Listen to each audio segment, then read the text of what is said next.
જી sir, Saroli વિસ્તારમાંથી NDPS નો ગુનો શોધી કાઢવામાં આવે છે. શું છે સમગ્ર હકીકત?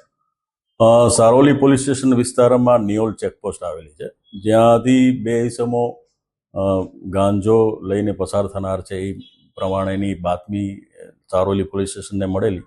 જે સંદર્ભે ત્યાં નાકાબંધી ચાલુ હતી. દરમિયાન જે શકમંદ વર્ણનવાળા ઇસમો આવતા એ લોકોને ચેક કરતા એમની પાસેથી પંચો રૂબરૂ લગભગ 2 કિલો અને 600 ગ્રામ ઉપરાંતનો હાઇબ્રિડ ગાંજો મળી આવેલ છે, જેની જે માર્કેટ પ્રાઇસ છે એ અંદાજે 78 લાખ ઉપરાંતની થાય છે.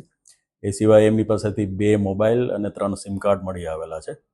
એટલે જેથી પોલીસે કાયદેસરની કાર્યવાહી કરી અને આ લોકોની ધરપકડ કરેલ છે. જેઓની જે આ ઈસમો છે એનું નામ છે મયુદ્દીન અને જે બીજો છે એ આબિદ.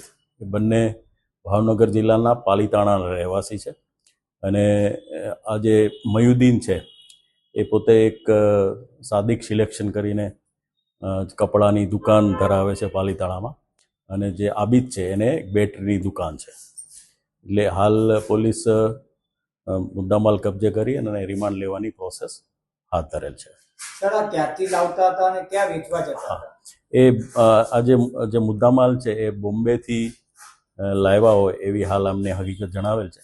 અને એમને અહીંયા જ સુરતમાં જ એક ઈસમ છે વસીમ કરીને, એને એ લોકો ડિલિવરી આપવાના હતા એવું હાલ પ્રાથમિક તપાસમાં જણાવેલ છે.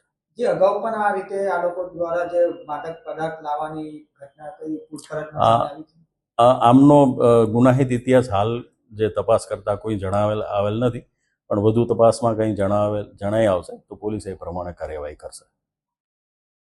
ઠીક છે.